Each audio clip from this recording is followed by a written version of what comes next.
Let's talk about why you would want an all-in-one in the first place. The biggest reason would probably be the screen size for the price. Most all-in-ones come with a 23-inch or higher, and sometimes much higher, like the 34-inch curved model from HP, screen. A smaller sized screened laptop or a desktop with a separate monitor of the same size would usually cost a decent amount more than an all-in-one. Now besides that though, newer ones save a lot of space and are even starting to look pretty darn sleek too.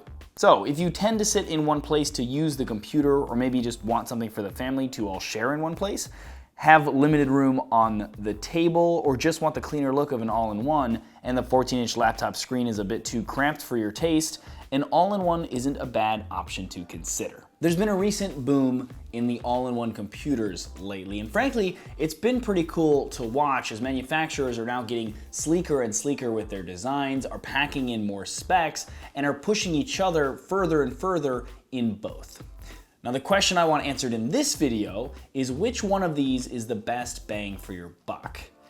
And I think I found it. HP sent over their new HP Pavilion 24 all-in-one, and for the money, it might just be the best all-in-one you can get. It features a 23.8-inch giant IPS display panel that has great viewing angles no matter where you're sitting, as IPS panels usually do. The screen on this model is 1080p, which I think is fine for a mid-range PC and a bare minimum for videos in my mind. Underneath it is a set of dual Bang & Olufsen speakers that definitely sound pretty clean.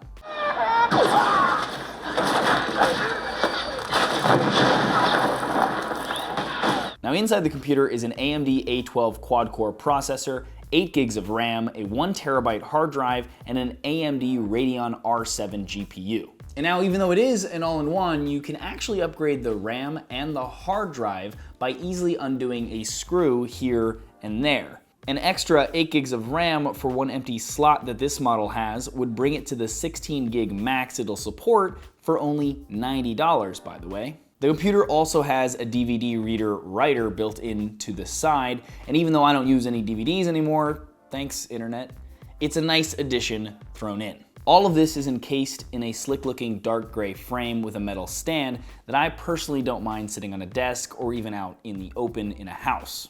The computer comes with Windows 10 and has a built-in webcam. There's also a built-in mic for the webcam that can be used for Cortana in Windows as well. Speaking of Windows and the software on it, I was actually pleasantly surprised by the lack of bloatware on it. Now there's a few things like games and such that are pre-installed, but compared to a lot of other computers I've seen, there's a decent amount less. And when booting it up, none of it is running on the startup, which is a personal pet peeve of mine. I ran a few benchmarks on it to see how the AMD processor and GPU fared, and got a decent score of 3656 on the Skydiver 3D Mark test. Now you can use that to compare it to other computers you might be looking at to get an idea of what that actually translates to. Basically though, it's not going to run any super intense games.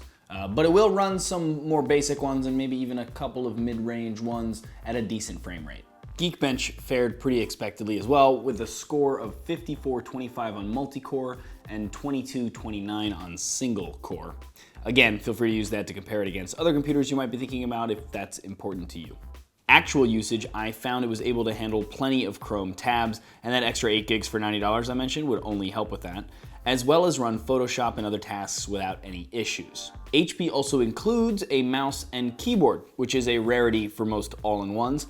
And while I'm not a fan of either the mouse or the keyboard that came with it, the mouse feels a bit cheap and the buttons are a bit too far to the top of the mouse for my liking, while the keyboard doesn't have a lot of travel, and for some reason that I can't totally put my finger on is weird for me to type on.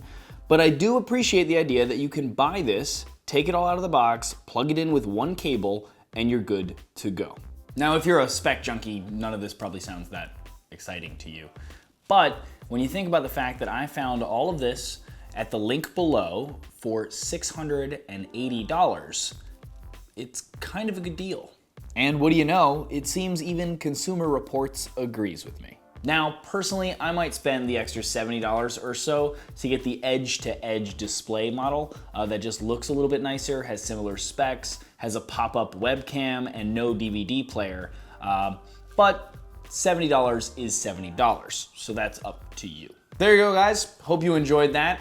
Let me know what you guys think of this computer, of this video in the comments below. Always love to hear from you guys. If you enjoyed this though, please thumbs up it, share it, subscribe, all that fun stuff. I really appreciate it. And as always, regardless, thanks for watching.